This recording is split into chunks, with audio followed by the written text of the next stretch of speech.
আসসালামু আলাইকুম everyone, welcome to Moni Mahir blog. আমি আজকে সরিষার তেল দিয়ে বেগুন ভর্তা তৈরি করব।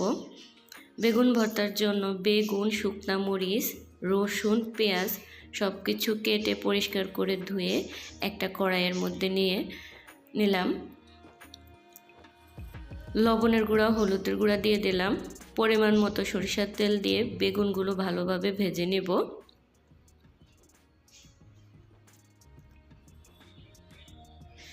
আমি একটু অসুস্থ, সবাই আমার জন্য দোয়া করবেন, আমি যেন আপনাদের সাথে প্রতিদিন ভিডিও শেয়ার করতে পারি। ঢাকনা দিয়ে বেগুনগুলো ভেজে নেব।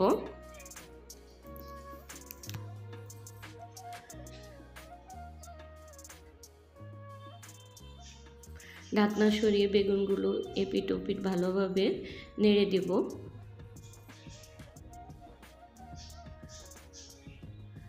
চুলার আগুনটা কমিয়ে রাখবেন, না হলে বেগুনটা পুড়ে যাবে।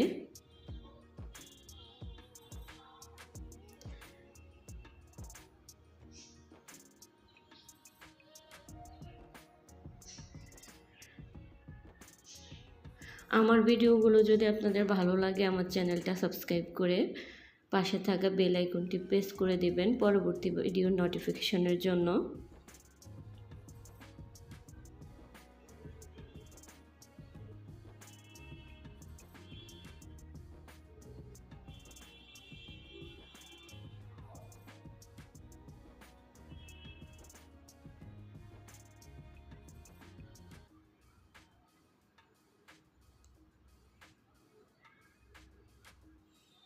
বেগুনগুলো ভাজা হয়ে গেছে, একটা প্লেটে তুলে নিব।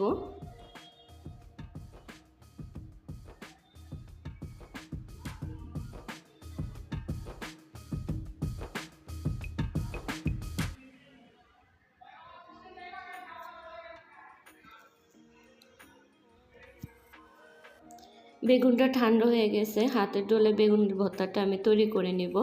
হাতের ডলে যে কোনো ভর্তাই কিন্তু খেতে কিন্তু অসাধারণ লাগে। আমার কাছে বেগুন ভর্তাটা খুবই ভালো লাগে, তার জন্য আজকে বেগুনের ভর্তাটা আপনাদের সাথে শেয়ার করলাম।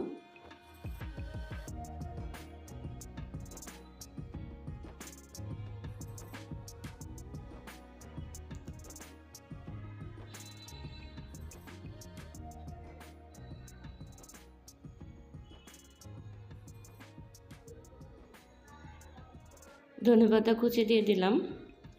তৈরি হয়ে গেল সরিষার তেল দিয়ে বেগুন ভর্তা। আশা করি আপনাদের ভিডিওটা ভালো লাগবে। আজকের মতো এখানে বিদায় নিলাম। আসসালামু আলাইকুম।